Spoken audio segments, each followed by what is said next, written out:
ওরে সুন্দর কাকডা, তুমি কত সুন্দর দেখতে।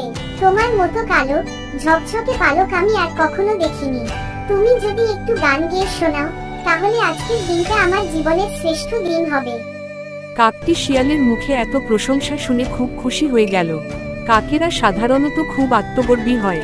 সে ভাবল, আমি তো সত্যিই খুব ভালো গাই, এত করে জ্বলছে, একটু শুনিয়ে দিই।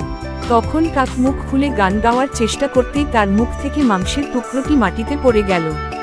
নিচে দাঁড়িয়ে থাকা লোভী শিয়াল সেটি সঙ্গে সঙ্গে কুড়িয়ে নিল আর হাসতে হাসতে বলল, ধন্যবাদ কাকডা, তুমি গানের সঙ্গে সঙ্গে খাবারও দিলে। তুমি গান গাও, আমি খাই, কি সুন্দর না? এই বলে শিয়ালটি দৌড়ে চলে গেল গভীর জঙ্গলের ভেতরে। কাকটি হতাশ হয়ে গাছের ডালে বসে বুঝল, সে নিজের অহংকার আর প্রশংসা শুনে ভুল করেছে। আর শিয়ালটি তার সেই চাতুর্য আর লোভের কারণে খাবার পেলেও সে আসলে বন্ধু হারালো, কারণ কাকটি আর কোনোদিনও তাকে বিশ্বাস করবে না।